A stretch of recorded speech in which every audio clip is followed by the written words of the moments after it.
In 1996, the first episode of Oliza Sezam, a Russian adaptation of Sesame Street, aired on TV with the aim of educating a new generation of Russian children by incorporating modern values and a contemporary understanding of the world. However, as Natasha Lance-Rogoff writes in her book Muppets in Moscow, an account of her time producing the show, this was not an easy process. Production began shortly after the collapse of the communist Soviet Empire. Poverty was rife, and the show was pitched as a tool to assist heavily underpaid and overstretched educators in Russia. And with this came a lot of pressure.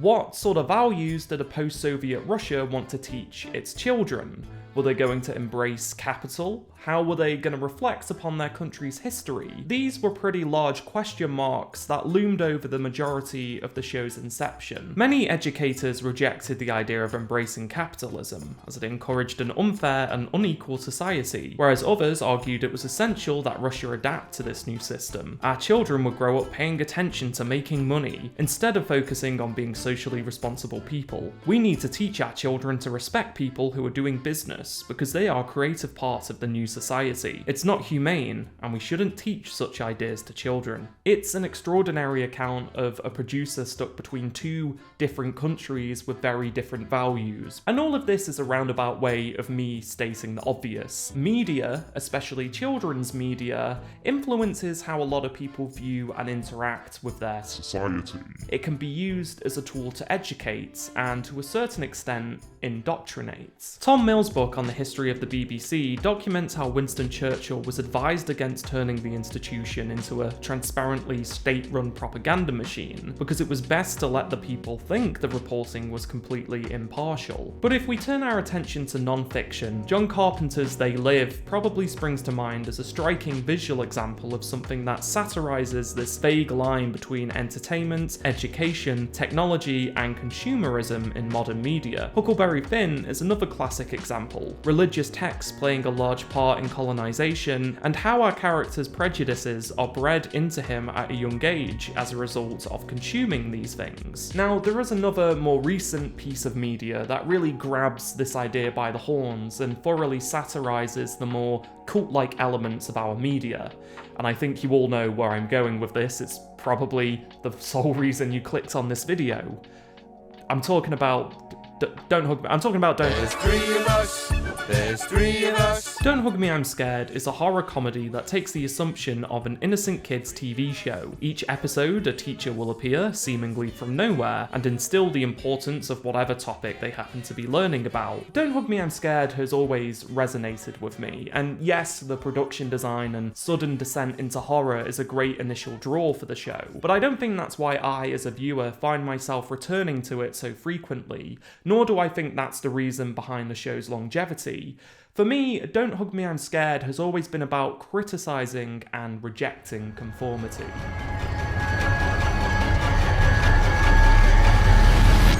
Right from the get-go, with green as not a creative colour, we have seen the characters have a set of increasingly ridiculous and restrictive rules set upon them, which acts as a great springboard for satire. The first episode of the web series is an example of this pressure to conform at its strongest, mostly because of the topic, creativity. The whole concept of applying rules on what does and doesn't constitute as being creative is inherently funny, and obviously only going to result in stifling a child's expression of how they feel and interpret the world. And from the tone of the episode, we can only deduce this is the intention of the teacher here. Now let's all agree to never be creative again.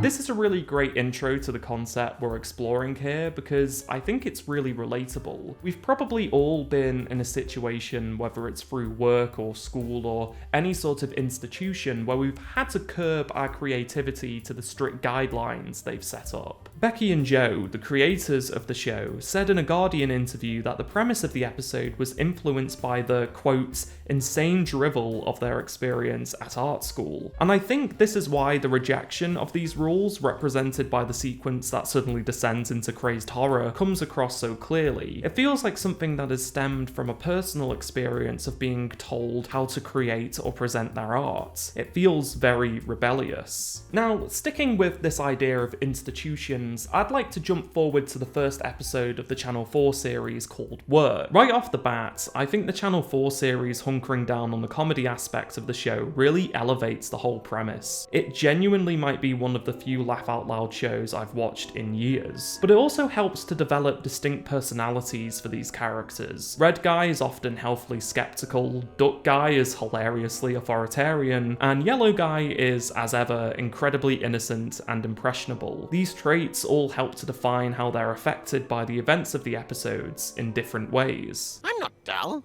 I'm the best one. I love lines of dialogue like this because it is very funny and character driven, but at the same time, it's very uncanny. When the characters make statements like this or articulate themselves in similar ways, I always get the vibe that they're not quite sure why they're saying these things or what it really means. And I think we see this at the start of Work. They're all just sat around waiting to be told what to do. I would like to know what's meant to happen today.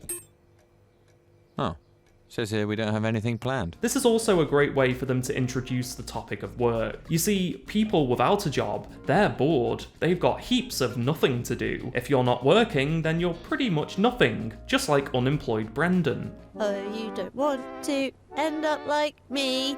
Oh, I'm very shameful and upset. Whereas in comparison, their teacher for this episode is very busy and has millions of different things to be doing, just like any productive member of society should. This is what you should aspire to be. Once again, we see Red Guy question this way of thinking and suggests maybe it's okay not to be overworked all of the time. What, you want to sit around all day? A great big guy like you? He's not that big. The way they display the employed versus unemployed here, one good and productive, one bad, lazy and pathetic, is a really astute observation on how our culture views work. Our media and culture villainizes those who are poor and unemployed. Programs like Benefit Street and Jeremy Kyle almost seem like government-sanctioned broadcasts to ostracize those in need of the welfare state. And you're a drunken bum sponging off taxpayers in this country, and people like you should be put out on the street. But I'm not just going to let you stand there and slag me. What the hell do you expect me to do, you waste of space? It's very interesting to think about the concerns many of the educators had in Russia for the Sesame Street adaptation. The idea that depicting money and business in an aspirational way would lay the foundation for viewing those unable or demotivated by the idea of work in a negative light. It's hard to argue with the fact that we see a lot of these elements in Western culture and media, and I think the switch of perspective between Duck Guy and Red Guy really illustrates this. Duck Guy is initially very excited to get working. They're filled with ideas of all the things they could be, only to be abandoned in this soulless warehouse. And the reality of work does not meet his aspirations. I thought I was supposed to invent a digital currency, not this. What? Yellow Guy is instantly on board with the nature of this work, getting along happily with the dull banter and non-conversations, whereas Duck Guy goes through a complete culture shock. He is totally confused by this place. Don't even talk to Claire until she's had her lasagna. It's actually really sad to follow his journey. He just can't wrap his head around this culture that expects him to work like a robot and dump any sort of individuality that he used to have. My thing that I did. The big joke is that none of them are really doing too much of anything here, just like the start of the episode where they were unemployed. And I think the vagueness of their jobs is reflective of how work can be this pointless, unending series of repetitive tasks that, from your perspective, don't equate to anything meaningful or bigger picture. Important work? What are you talking about? Nobody here does anything at all. All they do is turn bits into parts. Duck Guy is displaced for not conforming or fitting into this structure. He feels lost and not respected as an individual, and he is actually punished for feeling this way. The Carehound is a really great way of depicting the sort of business jargon companies use when it comes to simplifying mental health. That ultimately means nothing and doesn't understand or care for his problems. Their end goal is to get you working again. You're a faceless cog with problems that only slow down their production cycle. Duck Guy is only accepted here when he conforms to this culture and abandons his individuality. You must be the new guy. Guilty. You're a cheeky guy too. You'll fit right in. On the other hand, despite being totally disinterested right from the start of the episode, Red Guy rises to the top of the company with ease. His apathy is weirdly a huge asset when it comes to sliding through the system. His success in a field he simply does not care about is thrust upon him. It is a great observation on the managerial class because he only starts to enjoy his job when he realizes it comes with a small modicum of power. It's a total vacuum of anything meaningful, a series of pointless decisions that have no real impact. It reminds me of the arc Tim goes through in The Office. He hates his job, but takes a promotion to continue cruising through his unfulfilling career, opposed to seeking new opportunities, taking the sort of work he used to mock far too seriously in the process. This is a laminated tag. The lanyard itself is the fabric festooning it. I thought everyone knew What that. have they done to you? So where Duck Guy feels totally lost and displaced within this system, Red Guy and Yellow Guy slip into it quite comfortably as their lives stagnate. Seemingly many years pass by and their aspirations kind of disappear. We get that trademark climax of visceral horror as Duck Guy watches them slip into old age and waste away. It's a full-on existential nightmare that shows how our individuality can be sucked away by the soulless jobs in corporations. This isn't what we're supposed to be doing! It really hammers home this idea of lost time and missed opportunities. After descending into the usual gore-filled horror, they're dropped back at home, awarded for what seemed to be a lifetime of hard work and labour with a single coin. The sort of pennies people are paid for emptying their entire life into a company. It's depressing stuff. I'm a big fan.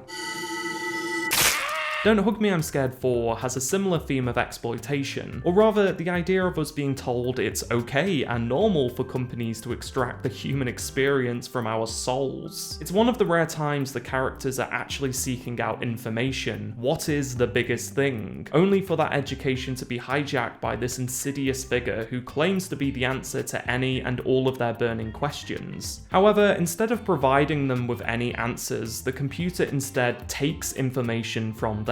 What's your name? Where do you live? What do you like to eat? Although Becky and Joe reflected upon this episode and joked that they were potentially overly dismissive of the digital world, I still think it's an interesting comment on how the online space is a balance between us giving it information and it giving us information. I see the ending of Don't Hug Me, I'm Scared 4 as a visual representation of what happens through this process, the caricature of our protagonists representing the digital world's idea of who they are, based on the data that has been extracted from their online activities. The fifth installment of the web series is, I think, the most literal example of pure misinformation being spread to the characters and viewers in pursuit of exploiting them in some way. The information their latest teacher is giving them on food groups, visualizing healthy food as bad and unhealthy foods as good. But the bad, not healthy foods are very rude and must leave through the cat flap.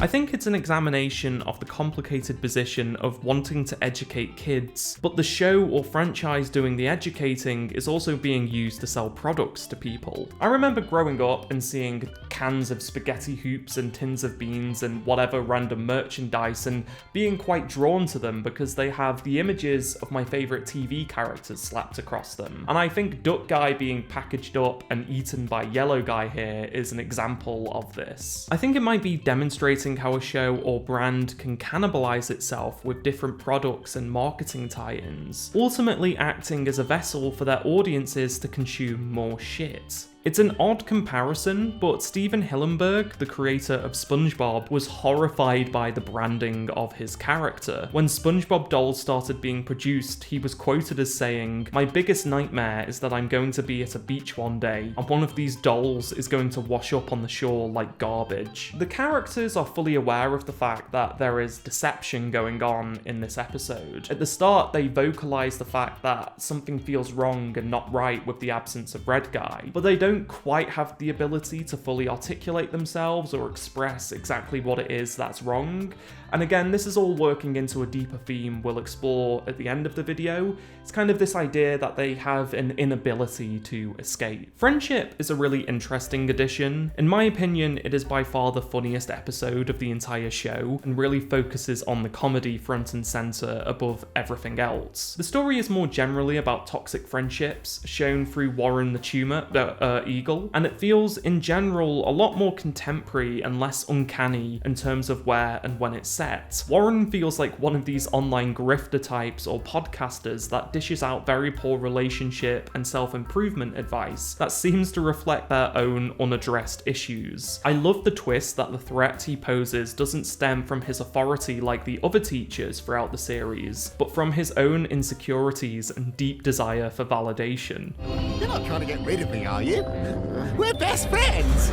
Also, fairly obvious, but I think the whole worm in your brain metaphor for anxiety and depression at the end of the episode is just reflective of the deeply unhappy society they're all living in. An environment that's just very authoritarian and judgmental. There isn't really a solution to the episode either. They carry on arguing and bickering, and no doubt Yellow Guy will end up feeling like this again, because there's no positive change to their environment or situation. The show is always keen to stress that they always return to the status quo at the start of the episode, no matter what. This episode also happens to feature my favourite joke of the entire series. He's some sort of freelancer. Freelancers deserve to die. So all of these episodes seem to cement the idea that these characters are living within a system where they're being force-fed misinformation by a carousel of various authority figures that swap from episode to episode. Time is another example of a teacher reining in and limiting the scope of the main three's conversation as they begin to discuss the topic in more detail. Maybe time's just a construct of human perception, an illusion created by...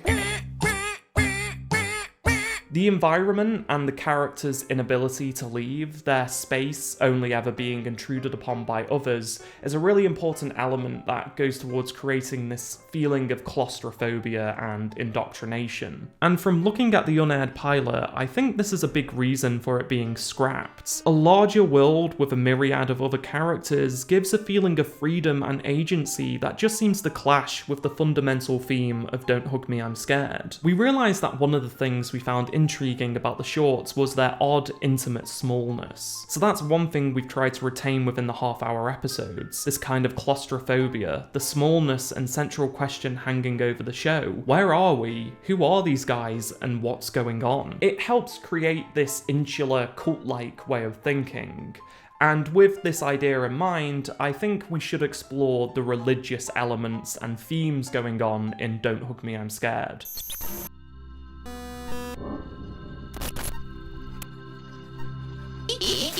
Now, I just want to say before we dive into this chapter, the point of my analysis is not to say religion bad, nor do I think that's what Don't Hug Me, I'm Scared is saying. I suppose the point of this analysis is to say religion, like any structure, can be abused and used to make others conform. We see this explored in Under the Banner of Heaven and the documentary Prophets Pray, both of which focus on the relatively modern religion of Mormonism. But this can, of course, happen within any organised religion or group. Don't Hug Me, I'm Scared 3 is the first and most apparent use of religious imagery and themes to explore the idea of conformity. We see Yellow Guy as shown the correct way to experience and express love and manage his emotions. Just like the first episode, he's explicitly told that the way he's expressing himself is wrong. No, that's not how it's done. You must save your love for your special one. My special one? This concept of a special one is a very traditional and rigid idea of love, and we see that this special one also has to meet very specific criteria in order for shared love to be permitted. Anything outside of the unimaginative pairing of him and her is viewed as impure. That's the way it's always been. And it's perfect. And it's pure. And it's protected. gifted with a ring. This group also displays another funny example of in-your-face misinformation. They tell Yellow Guy that if he follows these rules, then he's guaranteed to find his special one, before immediately cutting to poor Michael, who, as we see, lives on his own underground. So following this set of rules does not guarantee you special love here, especially if you deviate from the norm. We also see Yellow Guy being quite literally brainwashed in the presence of a godlike cult figure called Malcolm, so there's that. The episode Family has a similar theme to Don't Hug Me I'm Scared 3. Although there is no religious imagery present in the production design or cinematography, the episode does involve the characters being lectured on what correctly constitutes a family. Their untraditional, chosen family is not viewed as a proper family setup, nor is Yellow Guy's one single father. Oh dear, that's not a family, that's just a dad. We're talking about a full set. And of course, their rules and stipulations for what a family should and shouldn't do or have to constitute being a family becomes increasingly more abstract and bizarre to highlight the fact that the idea of a real family is, of course, ridiculous. You're not a real family unless you have a landline. The family Tilly and Tommy have, despite being the depiction of a correct traditional family, is overwhelmingly depressing and dysfunctional, posing the idea that maybe adhering to this strict structure of living in spite of the myriad of unhealthy aspects just because it sticks to the mold of an archetypal family dynamic isn't a great idea. Also, the two kids abducting Yellow Guy and forcing him to become their mother so that they are eligible for a family discount is a really funny way to highlight those strict expectations of family. Without a mother, they don't have the quote-unquote full sets and are not classed as a family. Your access to fried chicken is denied. The chicken is portrayed through this godlike imagery as it's lowered down to them from above. It's great stuff. This episode is also probably the closest we get to a genuinely sweet ending in Don't Hug Me I'm Scared. The climax shows the characters decide that they are in fact a family and get ready to tuck into a family-sized bag of crisps now that they've come to this realization, finally ready to share amongst each other.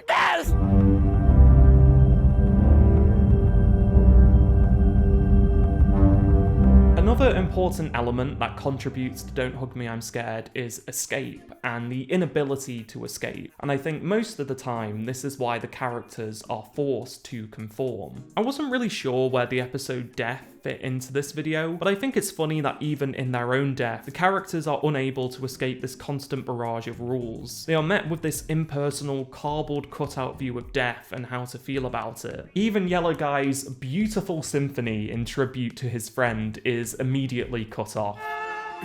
Hey, wow, I didn't like that. Oh. The characters are told how to manage and experience their grief by various characters who show up. Duck Guy is told that he's terrible at being dead, and the others are even given this selection board of replacement friends to choose from. I like fun. Oh, he's too opinionated. It's a clinical, oppressive experience where none of the characters are masters of their own destiny, just like every other episode. They're literally willing to accept they're dead just because that's what they're told, despite clearly not being dead. Their innocent and compliant nature being exploited. Well, I'm dead. Says here, I'm definitely dead. Even the blob thing has its own personality squashed out and is moulded to be something it isn't. The characters relay a similar list of pointless instructions and rules it has to follow. Honesty, the spirit of adventure, finance. Stop it. Yeah, that's not really the kind of thing we do. Oh. And this might be a bit of a reach, but in a similar way to the third episode of the web series and Family, Red Guy and Yellow Guy, who could possibly just be mourning to be fair, being quite cruel and laying down the ground rules for this blob might show how people in these environments of conformity or indoctrination are sort of bred to naturally dislike things that are different and enforce similar rules, which seems to be punctuated by the fact that the only time the characters seem to act with agency, Yellow Guy digging up Duck Guy, is so that the show can naturally reset to the status quo at the climax so that this depressing cycle can continue. 4 doesn't work. There's 3 of us. I think there's an interesting difference between the Channel 4 series and the web series here, because the original series seems to end on an almost positive note, whereas the Channel 4 series is a lot more unforgiving with this idea of the status quo constantly rejuvenating itself. In Don't Hug Me I'm Scared 6, I think we see what is meant to be a depiction of the real world, indicative of the culture created and shaped by the sort of media shown in previous episodes of Don't Hug Me I'm Scared. It's boring, rigid, devoid of creativity or individualism. In response to this, we see Red Guy begin to express himself, singing his own version of the song from the first episode, which is booed by this group of people who have been bred to reject this sort of individualism. It's not very good at all. During this, Red Guy spots Roy, who's kind of used as a sinister figure throughout the various episodes to represent the more dangerous and insidious side of the world that occasionally leaks through. We get a flash forward of different potential episodes and teachers for Yellow Guy, demonstrating just how long this process of indoctrination is likely to continue for. Red Guy, now with an understanding of how this all works, puts an end to it. He literally pulls the plug, and the show restarts. The characters reappear, now in the shade of their favourite colours from episode 1, perhaps suggesting that even though this process is cyclical, you can change these teachings in a positive way and remove those authoritarian structures, hopefully going on to create a more inclusive, expressive world. As I said before, the Channel 4 series has a slightly less optimistic outcome, and sadly, maybe one that's slightly more realistic. In the episode Travel, the show starts to get far more literal with this idea of escape. Up until this episode, the characters are always removed or taken from the house against their will. They do leave, it's just never really of their own volition. No, I want to go somewhere different. I want to get out of this place. Well, that's not allowed. Red Guy, just like in the web series, begins to reject and question the information they're being taught, and really the entire setup of his reality. It gets existential pretty quickly. All we do is sit around and then some guy comes and tells us about banks or vegetables or something. What on earth are you talking about? And yeah, that's exactly what happens. Unlike the web series, this cynical machine isn't so easy to escape. Every element of the world is designed to keep them there and stop the characters from leaving. You should just go home!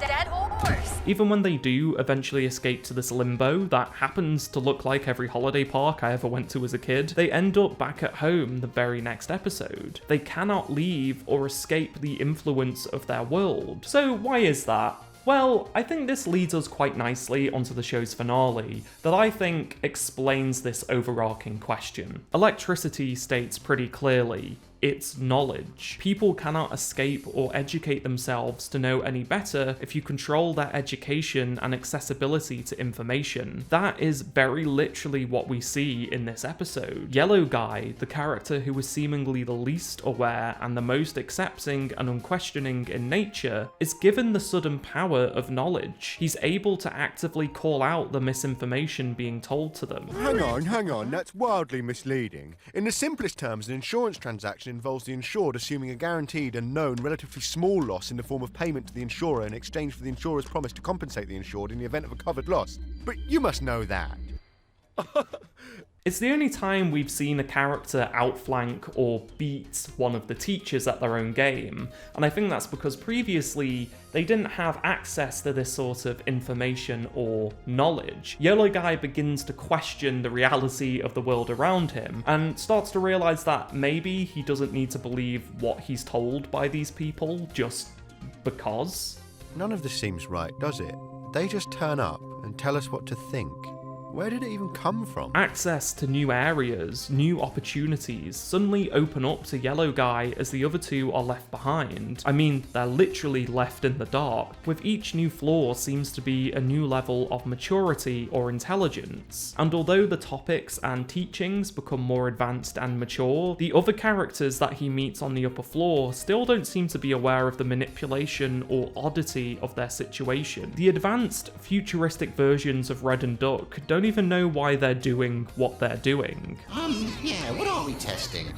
If he enjoys this? You can only be as smart and aware as the system allows you to be. Finally, we're greeted with this church-like imagery to discover the characters are very literally being manipulated and controlled by this. Why are you laughing? Because it's so funny! a person, and whether or not this visual showing a box of spare characters means they are the same person or literally replaced every time one of them dies or is injured, I think it communicates how disposable they are to this wider operation. And the downfall of the characters here I think is linked to what we were talking about earlier. Yellow guy changes, he becomes different, and red guy and duck guy do not like this. No, stop it! That's not what you say! That ingrained pettiness and feeling of resentment they've been taught to harbour when it comes to otherness leads them to shredding the book. They end up destroying their potential salvation so that the show can reset itself once again. Something that, if we look at the production design, seems to have happened a lot. They've been bred to sow their own downfall. A slightly different, far more depressing ending to what might be the final ever episode of Don't Hug Me, I'm Scared. To round this video out, Don't Hug Me, I'm Scared has a lot of different themes and ideas flying around that could facilitate a whole video, but for me, the one that seems to be strongest and reoccurs on a frequent basis is this idea of control and conformity. The oppressive atmosphere it creates urges us to reflect upon and reject blind conformity to societal norms. All media has biases, as does this video, but it's up to us, if we can, to educate ourselves and use all forms of media to form perspectives that don't contribute to the harm or oppression of others, dismantling and rejecting oppressive structures that perpetuate both capital-driven agendas and systemic bigotry, ultimately revealing the path to a more diverse, creative and expressive society. Didn't understand any of it, but still, it was a laugh. Yeah. Thanks for watching. I hope you enjoyed this video. If you did, please consider giving it a like and maybe gifting me with a big old subscription. I'm hoping to get one of these videos out every month or so, which is great news for people who love over-analysis, pointless over-analysis. That's all for this outro. Bye, bye-bye, bye-bye, bye-bye, bye.